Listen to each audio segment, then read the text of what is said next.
Good morning. The Transportation Committee for Tuesday, February 8th, 2022 is now in session. Madam Clerk, please call the roll.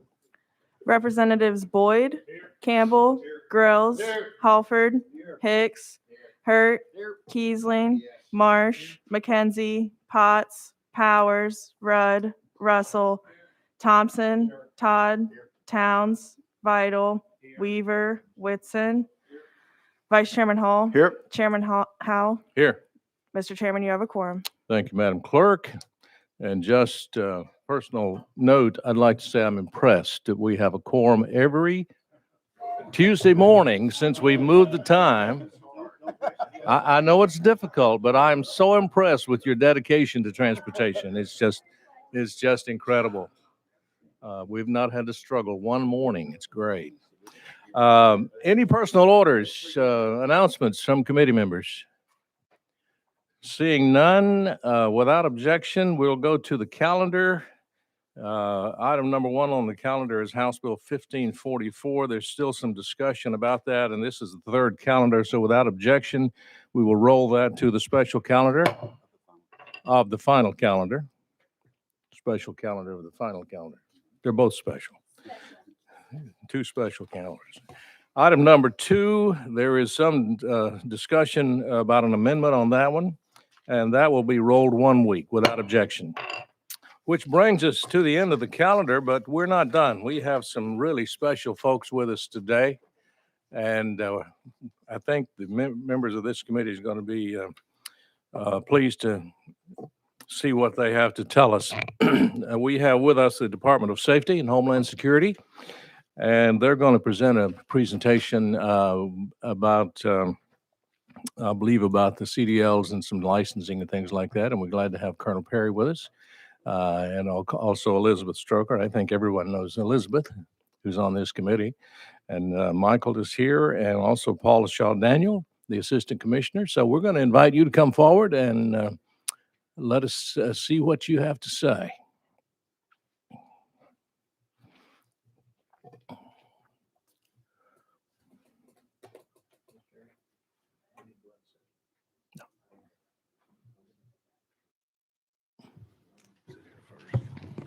Oh, yeah, well, you're.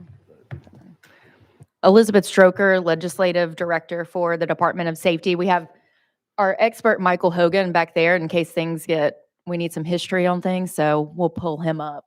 But you all know him very well, and I'll let them introduce themselves. But Assistant Commissioner Shaw is going to head us off here with an update on Real ID and driver services.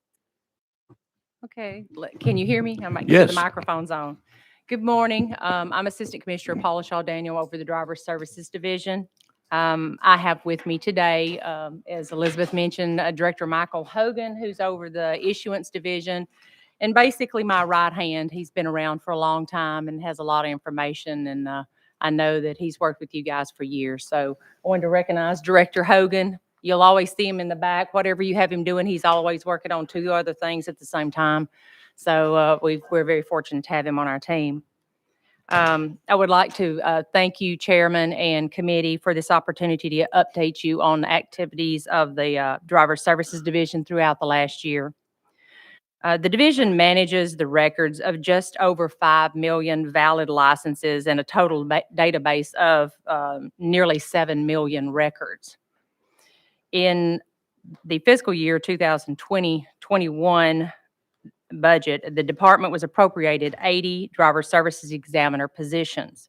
The majority of the positions were assigned to the metropolitan areas and or the surrounding counties. The impact was felt immediately on backlogs and long lines, and a reduction in wait times at the top 10 centers was felt immediately. And I would like to thank this body for the support that they gave us in making that possible, and the many things that I'm about to mention that have been accomplished over the last 2 to 3 years. The department expanded its partnerships with the county clerks and local governments in counties surrounding the metropolitan areas to give the citizens more locations to conduct business. We also installed a dashboard on the department's webpage that displays the wait times for all driver services centers, giving the public options for visiting centers to conduct their business. The department implemented an appointment system to manage customer traffic and customer expectations. In 2021, the department rolled out the Queue Anywhere queuing, allowing the public to place themselves in line using their phone without entering the service centers. This was extremely beneficial and timely considering that we were dealing with a pandemic. So it allowed individuals that opportunity to wait in their cars and feel more comfortable pending the service. The department implemented an interview-style application for existing customers. This was a change in process and created efficiencies within the division, saving time and allowing us to provide service to more customers. This new process reduced the application processing time and reduced the need for paper applications. We increased the deployment of our mobile units to various locations in the metropolitan areas to provide additional locations for the public to be served. We also use the mobile units to assist those individuals impacted by natural disaster like the floods in Waverly and the tornadoes that have ravaged the state over the past few years. We have found that taking the mobile units to the individuals at the time that they're experiencing the disaster is extremely beneficial to them, in that it allows us to be able to provide the service that they need without them having to travel when they're experiencing a natural disaster. The last thing they need to do is to try to find a driver services center to be able to get that valid credential or document that they need to be able to file their insurance or process any other claims that they may have. So it's really rewarding for us when we have we've been able to provide that service to the citizens. The department purchased additional kiosks for the customers to use to reduce processing times at the centers. We expanded our online services to allow the public to conduct business without visiting a driver services center. Online transactions were expanded to 26 total services to allow the public the convenience of conducting businesses from their home without visiting a center. Use of online services also helps reduce customer traffic in the centers. The department actively promotes the use of the online services through various social media platforms, internal marketing strategies, word of mouth, and education to the public. The improvement in efficiencies that I have mentioned have allowed the department to reduce its average wait time significantly over the past 3 years to historic lows and has reduced customer traffic. In 2019, the average wait time for the state was right at 38 minutes. And in some areas, especially the metropolitan areas, it was much, much higher. In 2021, our average wait time is 19 minutes and 5 seconds to date. So, and this is something we, with the implementation of the queuing system and the appointment system, we also implemented a tracking system, and we watch it by center, by date, by time. So if we have one that maybe the numbers fluctuate a little bit, we're immediately drilling down in that to see what the problem is. Do we have a staffing issue? Do we, what is exactly the problem? Is there something going on? Sometimes there'll be, it's not uncommon for us to have building maintenance problems, but we want to know what that answer is immediately behind that if there's a delay cause. So that availability of that data that the center has, the system has provided to us has allowed us to do much more timely management and to adjust that. The other thing is with the appointment system that we have the ability to regulate the flow of traffic where we did not have that before. You would have individuals, high volume, serving a large volume of customers. Everybody would show up at 8 o'clock in the morning, and then they were frustrated because some of them had to wait a long time. And with the access to the appointment system, this allows us to stage the flow of the traffic throughout the day. And we do still serve the walk-in customers as well. In reference to Real ID, which was a topic that was high on the agenda a couple of years ago, the Federal Department of Homeland Security extended the implementation of the date of the Real ID Act to May 3rd, 2023. Tennessee is a Real ID elective state, meaning that citizens have the option of obtaining a Real ID compliant credential or to continue to use the legacy credential. A Real ID is only needed when used for the purposes of the Real ID Act. The legacy license will continue to be valid for driving purposes. As of January 1, the state had issued 1.8 million Real IDs. The department averages issuing 730,000 Real IDs annually. At the current issuance rate, the department estimates it will issue 2.5 to 2.7 million Real ID license before the Real ID deadline of May 3rd, 2023. To assist the public with complying with Real ID requirements and to address wait time and population growth demands, the department implemented the new Real ID services in January 2021 that allow citizens to upload their documents to prepare for a visit to the center to ensure that the documents were correct before they actually arrived at the center, reducing the number of trips that they were making as well. As of today, over 35,000 people have used the new service. The upload document features can also be used to reinstate documents and for medical certifications for the commercial driver's license holders. Additionally, the department opened 2 new express centers in 2020, and we're in the process of going through the procurement process to open 2 additional express centers in Middle Tennessee area.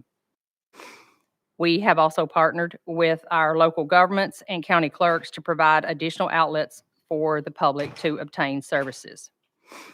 We've made a lot of progress, but like with any organization, we still face challenges. And that's a new opportunity for us. We face challenges as if there were an opportunity and look for a way to address them. The biggest thing that we face is, though we have changed a lot of the processes that we have, is the perception that we continue to do business the same way. So there's the perception that there's still going to be a long wait when you go to the Driver Services Center. Getting the word out about the opportunity for the availability of appointment service, or just to check your wait time online to see what the wait time is at a particular center you're going to visit. That's a challenge for us. So changing that perception is something that we work on constantly, and we work with our community groups, our social media outlets, press releases, any opportunity that we get to tell the story of what we're making available or how we've changed, we take advantage of that. We want to share with the people the technology that we've made available, the self-service options. The many, like I said, we have 26 transactions that are online. You can eliminate the need to go to a service center in many cases. Of course, if you've got to take a skills test or you have to bring in documents to be validated, you will still have to visit the center. But our approach has been to look at this and identify anything, any type of transaction that you would absolutely not have to come to the center for, and try to automate that for the convenience of the customers. We've also focused a high attention to the training of our staff. We believe that better trained staff and properly resourced staff will help them to serve the customers better. In the end, it results in a happier employee and better service to the public. So we have partnered with some of our higher education institutions to help provide services, and with the American Association of Motor Vehicle Administrators to certify our examiners at the highest level of certification that you can achieve in the nation. The division still experiences a strain on employee recruitment and retention, very much like what's been experienced in the private sector and job market throughout the country. Key positions are impacted the most. For example, those in the commercial driver's license unit, driver's license examiners, and call center positions. There's several factors contributing to the strain, including competition with private sector, hazards of the job, retirements, just generalized turnover, pay disparity, and the private sector can offer perks that we can't. So it's hard to compete. The challenge is even greater in metropolitan areas and the surrounding areas because of the availability and access to other employment opportunities. Mr. Chairman, I'd like to take a moment to thank this committee for your support. I truly mean that. It has made a lot of difference in the service that we can provide to the public, and just the general mindset and morale of the workforce. And they know that you've taken actions to help them, to help improve the services and help to make this a better workplace for them. And I genuinely appreciate your support. At this point, this concludes the prepared comments that I have. And we're available for any questions you might have at this point. Thank you. Appreciate the comments and the presentation. Colonel Perry, do you have some comments you'd like to give to the committee? Yes, Chairman Howell. I Chairman, committee, I appreciate the opportunity to give just a little update. I'll try to be quick so y'all can hopefully ask us any questions you might have. It's been a crazy couple of years for THP and the state. And as everybody's well aware, fatal crashes have been on the rise really since COVID started, since the pandemic. We had another terrible year last year in the state. Overall crashes didn't go up a lot. Fatals did. I think everybody's seen it. If you've drove on the interstate, you've seen everybody flying around you, flying past you. And really our solution is more troopers, more law enforcement present and visible. I think everybody's aware that probably troopers do more today than they've ever done. We're pulled in a lot of different directions. That being said, we're finally getting back to work a little bit. We have been over the last 6 or 8 months getting troopers back, certainly visible, but in contact with the public, trying to, in an effort to protect them as well. We tried to be visible, but reduce some of our interaction with the public. That being said, we had a sharp rise in distracted driving, citations. Overall traffic stops were way up in 2021 from 20. Really, the distracted driving due in part to this certainly committee and the legislative body in general for giving us the hands-free law that's allowed us to really crack down. And I can say most crashes have gone up. The one crash statistic that went down this past year was the distracted driving fatal crashes. Which is, I think a testament to you all and the law, and then obviously the work of the troopers. We are trying to fight against what state government has done for a long time when it comes to hiring. I'm jumping now to our hiring and issue. We hire one class a year. It's really hard to keep our numbers. I think every business is learning this. Certainly every other state agency, when somebody leaves, quits, retires, or has to be fired, they immediately replace that person. Well, THP, we hire historically once a year, and it's hard to keep our numbers. So we are pushing to change that. We started school 2 weeks ago. We've hired some out-of-state troopers from various states. There's a lot of people, y'all know this better than anybody, that want to move to Tennessee for a lot of different reasons, and we're trying to capitalize on that. So we've got about 9 troopers from other agencies with really good resumes that want to come work here. They're going to start the end of the month. We're going to speed up their training. They have what we think are the basic fundamentals. They have to do some requirements by state law and post-commission, but we're going to get them to work. We're starting another class in April of sort of a national hiring push. The governor was a part of that, helped push for that. We've got about 60. They're going to start that class, and these are all law enforcement officers. We're going to speed up their training as well and get them out on the streets. And then I'll be probably coming to y'all and asking to start another school or to do the hiring process to start another school probably in the August timeframe. I think that's the key to keeping our numbers. We don't have a problem recruiting and hiring. We just don't do enough of it. It's hard in this day and age to hire once a year and fill spots. So if we can get to my goal is a quarterly hiring. I'm going to just stop there and then give you one. So we've had a rough month in January. The Tennessee Highway Patrol, some of y'all are aware, we lost 2 troopers. They weren't on duty at the time of their death, but it's a big blow to our family, certainly in East Tennessee. Trooper Sergeant Randall Massengale, he's a member of our crash reconstruction team, died, and 49 years old, too young and a valuable member to our department. And then Vince Mullins, he's also from the little bit further East Tennessee area. He's a trooper, a longtime trooper, one of those guys that stopped a lot of cars and really tried to make a difference on the roadways of Tennessee. And he passed away due to I will say a common illness that we all know about. So we're reeling a little bit, and it's been a tough time, but we greatly appreciate your support. Certainly this committee supports the mission of the Tennessee Highway Patrol. Thank you. Thank you, Colonel. And of course, our condolences. I read about the passing of the 2 troopers, and very sad to hear that. And our condolences to you and the department. Ms. Stroker, do you have any comments, or should we go straight to questions? Because you have all the answers. Y'all go straight to questions, and I'm going to take notes or jump in as needed, but I think I talk enough in this committee. So. Okay. Very good. We're starting a list. Representative McKenzie, you're recognized first.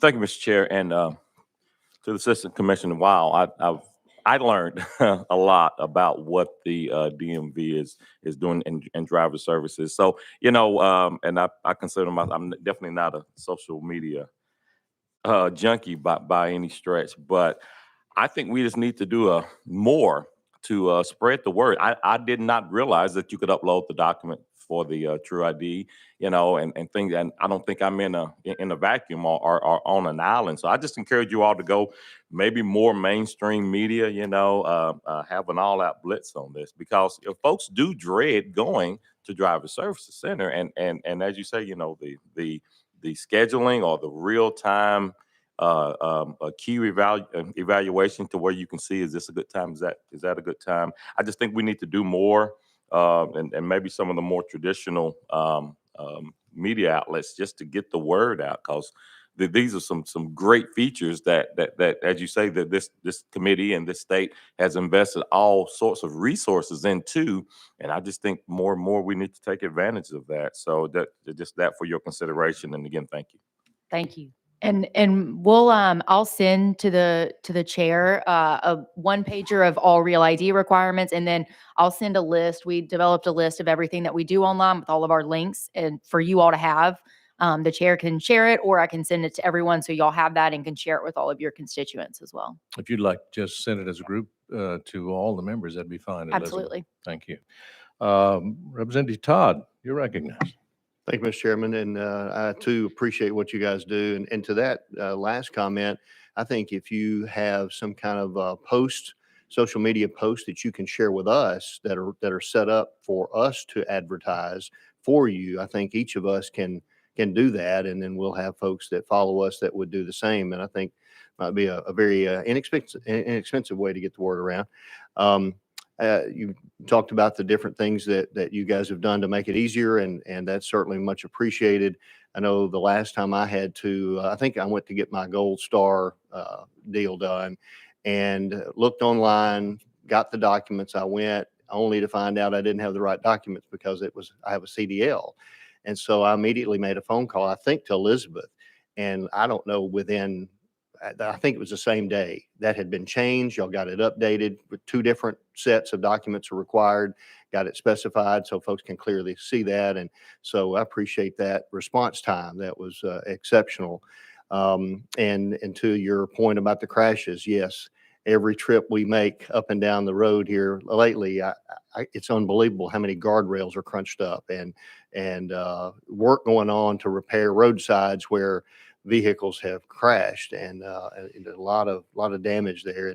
And I know Elizabeth has heard me say this before, but I just implore you to really watch for the left lane violations. I think that contributes, from what I see in my many hours on the road. I think those left lane violations are a contributing factor.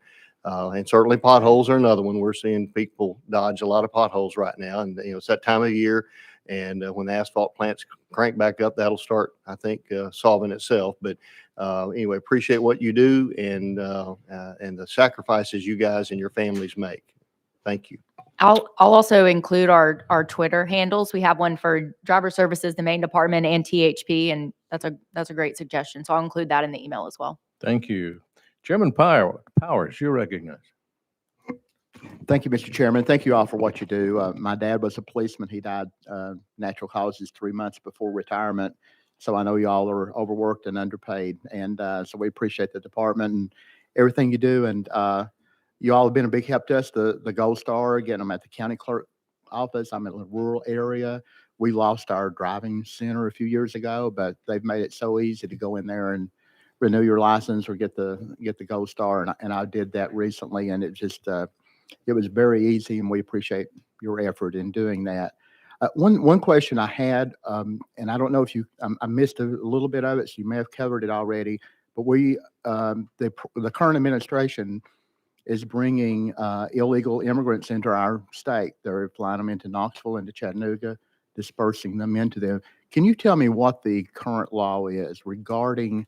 I know that there's some type of temporary license you can get for people that are here legally to drive if they're here, if it's an ambassador, I guess, from another country, or they're here legally. But if they have a driver's license, if they have a Tennessee driver's license, I get asked all the time, do they have to be here legally in order to get a permanent Tennessee driver's license? So that's my question. Yeah. I never know if, Chairman, if you want me to wait until you No, no, recognize okay. me, but yes, so this body over the past years has made many changes to our licensing laws, and you have to show lawful status within the state to be able to issue a license. And so you have to prove either that you are born here or you are legally here through one of many means through federal immigration. And we are required to run that through Federal Save, which is their verification program. And so if somebody does not come back to us through that federal program as verified and here legally, we do not issue that credential. And the credential is also issued only for the length of time that the person is authorized to stay within the country. That's one of the many things that we do at Driver Services that people don't realize. We do a lot of things, whether it be the saved backgrounds. These are things that take considerable time. And the federal government was experiencing a backlog on some of the save records. So I know some of you all have probably had calls from people saying, well, I'm in the country legally, and I can't get my credential. And it's because they have not been able to get that save record. And we're obligated to check that save record. And if it doesn't come back valid, we can't issue it. But that's just another step in our process that when people think about Driver Services, they think about going to take their skills test and I get a driver's license and all is good. But we do many, many things other than just the skills portion of the test. Okay. Thank Good. you. Thank you, Mr. Chairman. Thank you. Good information. Chairman Halford, you're recognized. Thank you, Mr. Chairman. You mentioned a while ago distracted driving. Has the hands-free device thing, has that been a good, successful tool to help reduce that distracted driving? Yes, sir. That's a great the law has been fantastic for us. It's made it, it was a little bit vague. I think it's made it very simple for us to stop cars. We all see it driving every day. I've seen people with their iPads on there, watching movies. We see it. It's made it very easy. I can tell you, we've issued a lot of citations for hands-free last year, 19,000 citations. Wow. In 20, we issued 10,000. So we're using it and using it effectively. Great. And I think it showed. That's the one area of fatal crashes we had a reduction is in distracted driving crashes. Good deal. Yes, Thank sir. you, Mr. Chairman. Thank you. No one else on the list. Oh, he wasn't written down. Chairman Russell. Thank you, Mr. Chairman. I want to thank the department for the thorough report y'all given today. I do have two questions. If the colonel could just go over the numbers for the academy, how many you're starting with, how many y'all lost, and the second one is the department looking at bus drivers and to getting more bus drivers through the system, getting their license. Thank you, Chairman Russell. Yes, sir. We started this cadet class so what we're doing in our cadet schools, we're running sort of consecutive schools. We do a mass hiring of, in this particular case, we did a mass hiring of, I think, 65, and 18 of those were lateral. They were police officers in the state of Tennessee, so we run them through a little bit different training. It's a shorter time period, trying to get them out on the road quicker. And then we had 45 in the 18 and 45. That's the numbers we had. Sorry, my math is a little off. We are down to 27 in the full class and 17. So the good news for us is the lateral. The people who are already police officers are staying. We've had one leave. The other class, we are having a lot of people now. This is the second class in a row. We are seeing people leave at I don't want to say an alarming rate, but there are a lot of people that probably aren't suited for law enforcement. And we are working, some of y'all probably are familiar, we're a little bit more of a, paramilitary type in our training. It's not a full basic training like in the military, but we do some similar things to get people ready for very intense moments and events they might have to deal in, say, at the Capitol. So we are ramping that down, trying to get a more adult learning environment. But we are finding some of this generation is struggling to deal with the amount of sort of, pressure we put on them in a cadet school. We want to let off some. We have to. We've got to grow. We're willing to take any advice and look at the way we do business and try to get better. We know that to hire people in this day and age, we also want to make sure that we don't sort of throw out everything we've ever done to just get people hired. So that was a long story to tell you. We've got 44 left in this school. We've got 9 troopers from out of state starting at the end of this month. And then we've got right at 60 lateral police officers that will start in April. Keep up the good work. And I'll tackle your school bus question. And we've been talking on this and meeting on this for many months. And I know it's something that everyone on this committee is aware of. And Colonel, I know that we had the graduation was rescheduled for Friday. And that'll be rescheduled, and we'll let you know as soon as that is as well. And anyone else who wants to know when the trooper graduations are. But as far as school bus drivers, we know that there's a shortage across the entire country. We're working with Speaker Marsh is going to be carrying a bill for the department that's hopefully going to alleviate some of those concerns. We're going to change who can do the testing for school bus drivers. It was inadvertently kind of restricted a couple years ago. We're going to, lower the age for people who can do regular, CDL intrastate driving.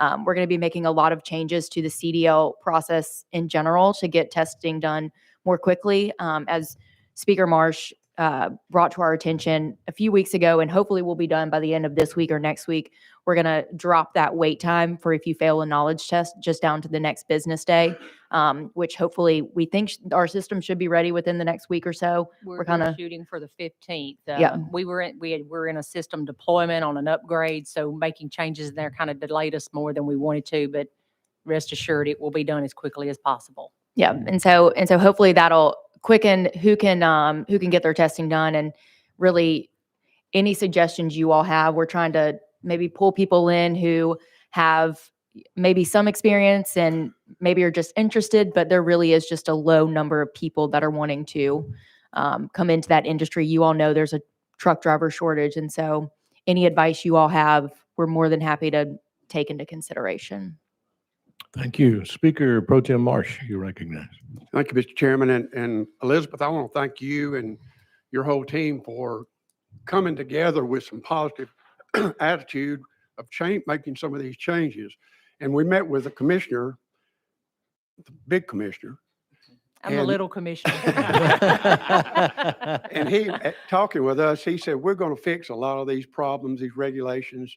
And he looked at Elizabeth and I and said, we're going to go big and fix a lot of this. So I think we're going to make we've got a bill coming before, I guess, this committee in the House and Senate this year that's going to make a lot of small positive changes that I think will help us attract drivers and get them through the system to get their CDLs a lot quicker and put them on the road. As we saw last week with Tennessee Trucking Association, I think she said there were 60,000 truck drivers short and going to go up to 180,000. So we have got to come up with every single idea we can to get people into trucks. And I want to thank you all very much.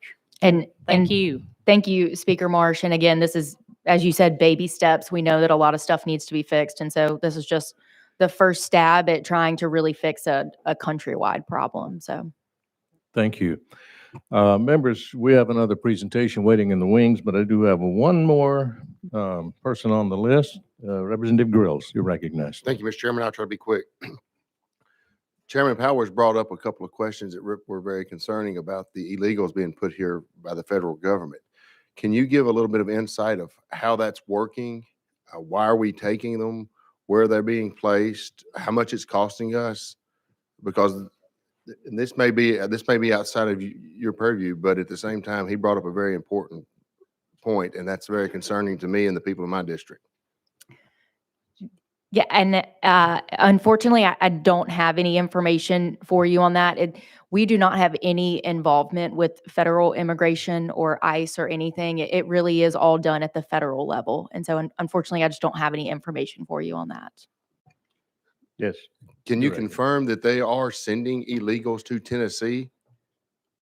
I don't have that information. I'm sorry. I don't want to confirm something and it just not be accurate. It's just not within our jurisdiction.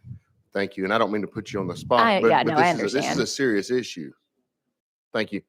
Thank you.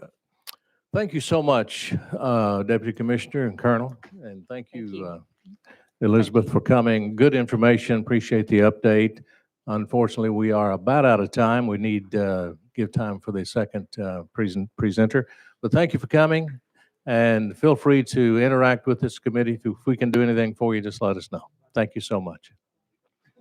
All right, we have with us now the Tennessee Association of Air Carrier Airports. And I think you're going to find this very interesting. By the way, their presentation, members, is on your dashboard on your iPad. If you can't see that screen, you can see it on your dashboard.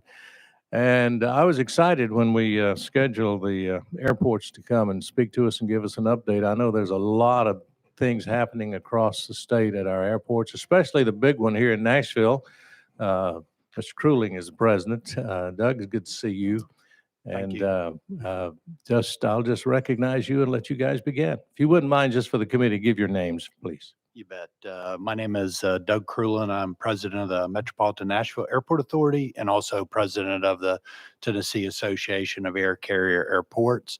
To my right is Lisa Langford. She's the vice president with government relations with the Nashville International Airport.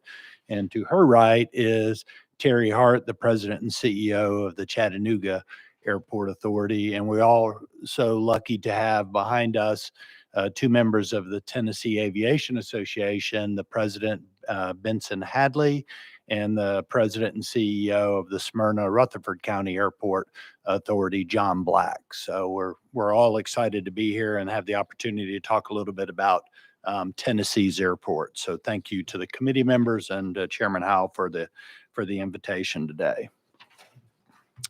A lot of information. Will be very brief, so hopefully we can answer your questions.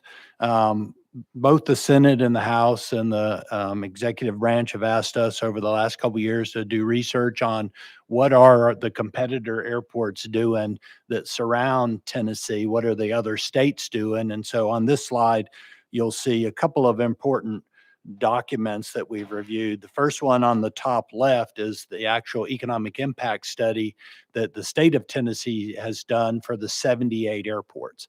Of the 78 airports in Tennessee, 5 of them are commercial service: Memphis, Nashville, Tri-Cities, Knoxville, and Chattanooga. The other 73 are primarily general aviation airports in the state. If you go around and look at the other documents on here, and I have all of them available, and we could provide those to committee members if you want, but what are the surrounding states doing in relationship to their airports? North Carolina, Georgia, Kentucky, South Carolina, and Alabama are the ones that are pictured on this document. It's important that we understand that because the Tennessee study was a really good study and shows that the 78 airports in the state of Tennessee contribute $40 billion to the economy of Tennessee. When you look at that and you break that number down, it's $20 billion for commercial type activity, passengers moving in and out, businesses operating on the airport, and then another $20 billion of freight that's moved through the airports. When you take that big 40 billion, whether you slice it up by just commercial service or by the freight side of the house, about 95% of that 40 billion is generated by those 5 commercial service airports. That's not to discount the other 73 airports. We actually have a general aviation airport. Knoxville has a general aviation airport they manage, and so does Memphis. All of those airports are critical to the health of Tennessee. But when you look at what's going on with the other states, that's what this presentation is designed to update you on. So this is a quick history for those that are not familiar with the Transportation Equity Fund. It is a tax on jet fuel that the state levied in 1986. And that the bar chart that you see just basically shows how much of the fuel tax was collected over many years. And 2008 was the high at 56.6 million. And then the fuel tax, nothing had changed until 2015 when they reduced the amount of fuel tax that any one entity could contribute to the state taxes. And so that has started to drop to now it has a cap of 10.5 million. It lowered this year to 8.5 million. Next year it's lowering to 5 million. So you can sort of see how the bar chart goes up and then starts sliding down. And those are decisions based on capping how much a given entity can contribute in state taxes. That's had a devastating impact on the ability of the commercial and general aviation airports to invest in the infrastructure or maintain the infrastructure or keep up with the growth of Tennessee. And so you can see at high of 56 million in 08, the average before the cap was implemented in 15 was 45 million. Since the cap was instituted in 15, the average has dropped to 25 million. We're at 18 million this year, predicted to go lower with the new restrictions. And overall, from the average alone, since that decision was made in 2015, it's estimated that on the low side that the airports have lost probably about 137 million in economic assistance, if you will, from the state to continue supporting our growth. So it's a big concern for us moving forward. And then just looked at a different way without the how much have we lost, just the trend is our biggest challenge right now. And it's difficult. And I think that the other states that surround Tennessee have recognized this, that the bottom two or bottom second and third bullet on the right side of this chart emphasize basically the federal government has been static. So there's a system called the passenger facility charge that was implemented, and in 2000 was the last time it was adjusted for inflation. So in 22 years, that hasn't changed how much the airports can collect. So that's not helping us from the federal side of the house. And then since 2009, the federal government has not invested any additional dollars in airports. It's been stuck at 3.35 billion, and that's for the entire nation. And so when the federal government is stuck and the state of Tennessee is decreasing its contribution or its investment in airports, it's a concern to us as leaders in the industry because all of our surrounding states are doing the opposite of what we're doing. The states are taking over and implementing and increasing the funding to airports. So this is the slide that just basically shows where we are today with the states that are surrounding. Florida is got a lot more airports than us. They have a fuel tax and they generate a lot of money for their airports. Tennessee was number 2 on that list before the fuel tax was reduced and capped. And now we're down at number 5 and most likely going to fall a little bit farther if the legislature does not decide to amend the budget requests going forward. But Alabama, as you can see, is at 3 million. They're going for 25 million this year. South Carolina hasn't specifically set a goal. Georgia is going for 80 to 100 million. North Carolina was at 125. They're at 157 this year in terms of how much their state is going to invest. But you can see we're all sort of about the same size. Tennessee with its 78 airports, 5 of those being commercial, we're pretty equivalent to what North Carolina is in terms of size. But Mississippi and Alabama are also that same one. So our competitors have realized the federal government is not helping out airports. And in order to keep their economies going in their individual state, they're increasing funding. So why should Tennessee respond to these challenges? One, it's to maintain, competitiveness. But the first one is the Transportation Equity Fund as it is today is not providing adequate funds for us to continue supporting the economic growth in the state. Infrastructure needs to keep up with that same growth or just ongoing maintenance at some of the smaller airports. They're having struggles being able to support that. The middle bullet there just talks about what was in that Tennessee state report that shows the industry that the airport all support. Business and leisure, economic and community development, tourism and hospitality are huge. But on the bottom, why should we respond is we don't want to be the weak link in Tennessee continuing to grow. Already the 78 airports generate 738 or 39 million in taxes for the state of Tennessee. We employ 138,000 people on or about our airports to support our activity. And we have a pretty huge payroll when you look at that. What's important to know is then again, out of that 739, 95% of that is generated by those 5 commercial service airports. And we'll talk a little bit about that on the next slide. So the state of Tennessee, when it did its study, it looked at commercial service. It said just, and I'm talking non-freight at this point, that half of that 40 billion is generated by commercial activity that's going on at all 78 of those airports. But 95% of it are generated by the airports, the commercial airports located in each of those regions.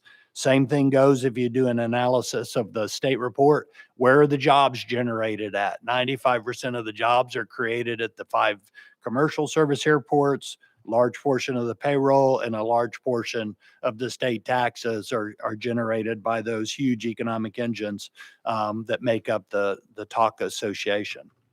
So our recommendation is to find a new way to achieve some sort of a balancing act between our competitors that surround Tennessee. And our recommendation to Governor Lee and the staff that supports him is for $125 million in funding. This would allow us to probably restructure the formula of how that money is allocated from a 50-50 split to one that more weights towards economic development. But it also takes care of the maintenance needs of all the general aviation airports and the commercial service airports that are out there. But I think it's time for us to consider increasing it. And it's always been a desire of the House Committee and the Senate. Do the research, find out what everybody else is doing, and let's see if we can figure out a way to go forward. In terms of our next step, in addition to the homework assignments that we've been working on for the last couple of years to find out what other states are doing, we have been engaging at the executive branch level with Commissioner Ely, Ezell, and Rolfe. And 2 weeks ago, we had the opportunity to speak to the Senate, and we're honored that we're here talking to the House Transportation Committee at this time. We're very thankful that the Tennessee Aviation Association behind us is here with us today because we are working on this as 2 associations together to figure out what can we do to benefit all of the airports in Tennessee.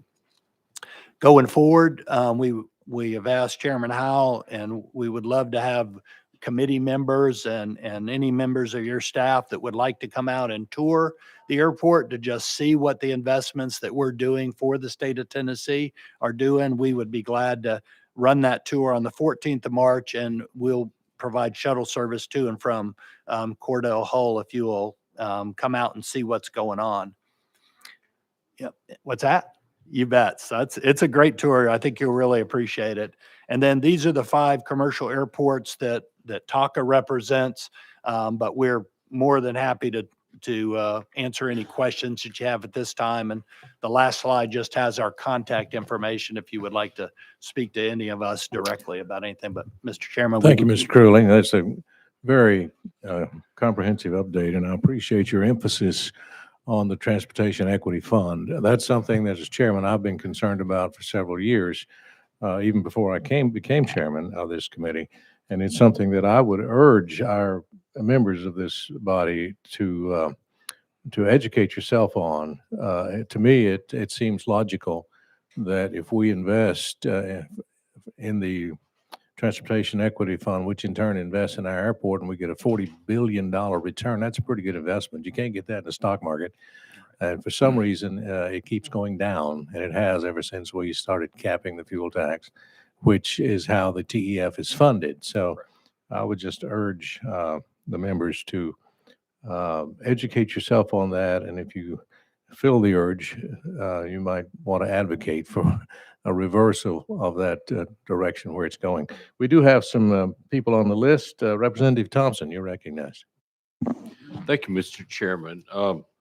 The Transportation Equity Fund, has it always been fully funded by the fuel tax? Correct. Is there no other sources of revenue that have been considered? Since its inception, it's always been funded by the fuel tax. We have suggested, well, one, we had asked for, and hopefully in the future, some reoccurring funding so that it's not labeled. You're going to have lobbyists from cargo and airlines asking you to continue to cut the aviation fuel tax. There's many options that could be in terms of, sales tax on concessions revenue, sales tax on rental cars that operate in and out of airports. Those are options that other states have considered. And we could figure out or work with state officials to find a new way to beef up that fuel tax. But there are other options besides just fuel tax. You recognize? Continue. Has the fuel tax been cut basically at the request or lobbying of the state's largest employer? That's correct. Okay. We referred to it as the FedEx bill in 2015. Well, I'm not naming names or anything. I have nothing against FedEx. We have 5 jets that come in and out of Nashville every day moving cargo. And so we completely understand. But when that was capped, if you recall, I think FedEx, implemented a $1.5 billion improvement in their facilities at Memphis. That's the same sort of, funds that we need to make $1 billion of improvements at the Nashville airport to keep up with what the growth in Middle Tennessee. It's the same dollars that Terry would use to develop Chattanooga or Patrick and Knoxville. So yes. Okay. Just one more. It also comment. applies to the air carriers as well. With the cap coming down now to $5 million this year, you'll probably start having air carrier airlines that no longer have to go above the $5 million level. You have a follow-up, Representative? Yes, it would seem like there should be some other way to bring in revenue other than just a fuel tax. And I mean, if it's between losing jobs and that's the other thing, especially for my area, from Shelby. Yeah, the biggest challenge is if we're not able to produce and build the infrastructure we need at the 78 airports in Tennessee, then they're going to go to the surrounding states because their states have the ability to continue to grow because their airports are in that business model. I understand. Thank you. Probably need to have some more conversations. Yes, sir. about that. Representative Thank you. Halford, Chairman Halford, you're recognized. Thank you, Mr. Chairman. I don't have a question. I'd just like to recognize a gentleman that just came in. He's my EMA director in Gibson County, Mr. Dan Folks back there, and I believe he's Rusty Grill's constituent. So you guys make them welcome today. Today, I believe, is EMS Day on the Hill, and so good to have those folks with us in Cordell Hall. Representative Grills, you're recognized. Thank you, Mr. Chairman, and thank you for all the information. You brought up, obviously, FedEx may benefit from that cap, but are there any other businesses in Tennessee that benefit from that cap?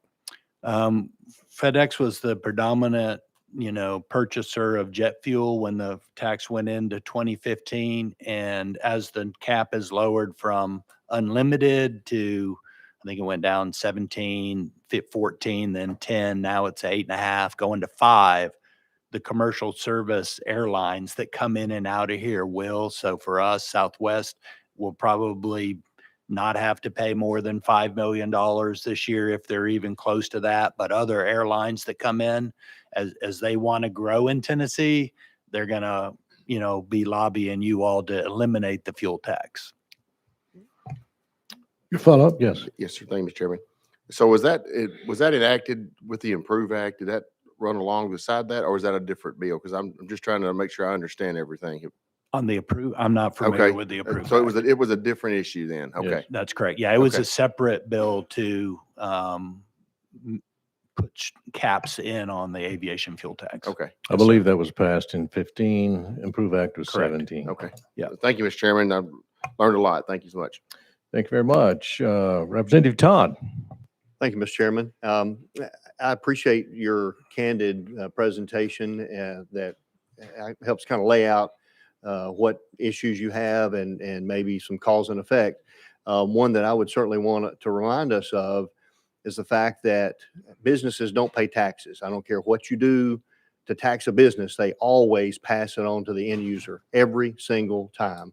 So if we're looking at something, I wanted to look at the federal passenger facility charge. I always see that on my tickets, but I don't know what that is exactly. Can you explain that? And is there any flexibility of using that particular fee to replace what we're losing in fuel so that those users of the airports are actually the ones paying for in the improvements?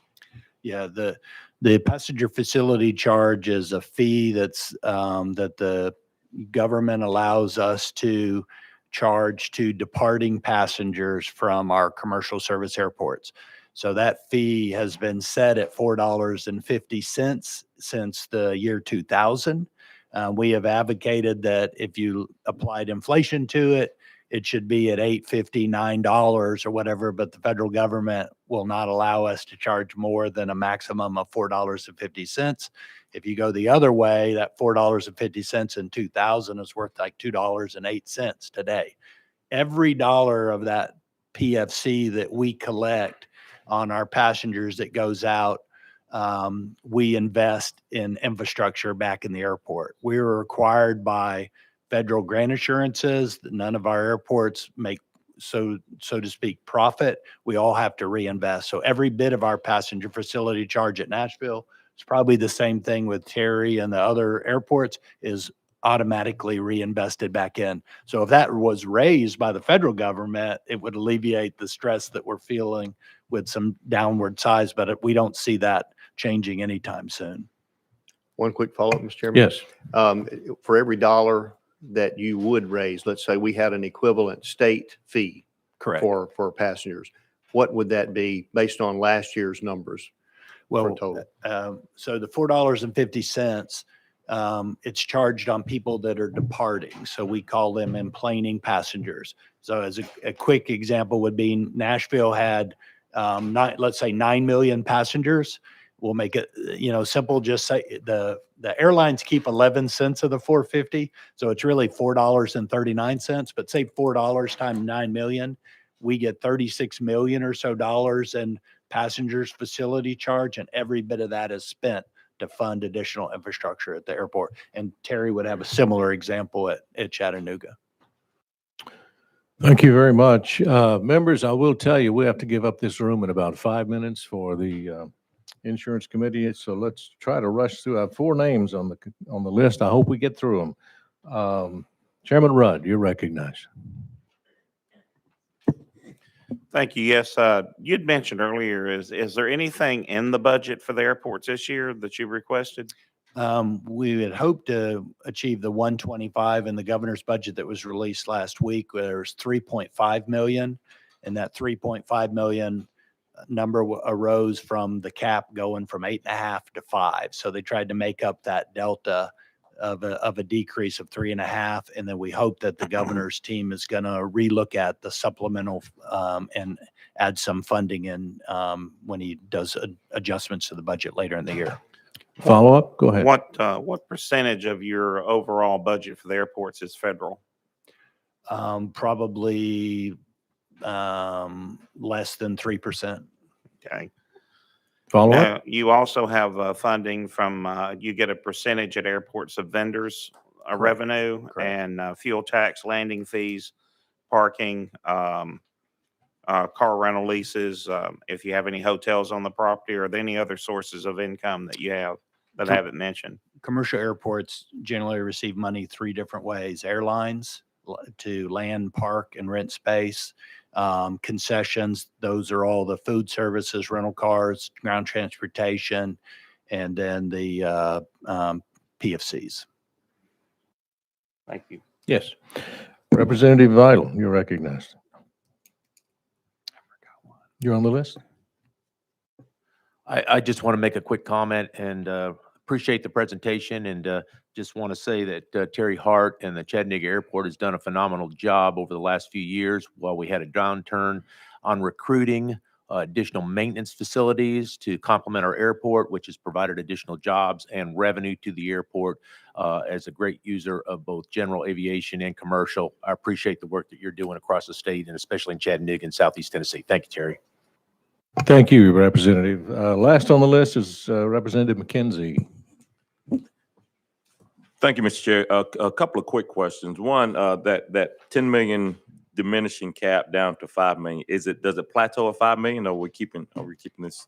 Current legislation caps it at 5. If it could be, somebody could lower it again, but it's But the on the current, downward okay. trend. Yes, Is sir. there a sunset to that or does it take back off at some point? It's just, okay.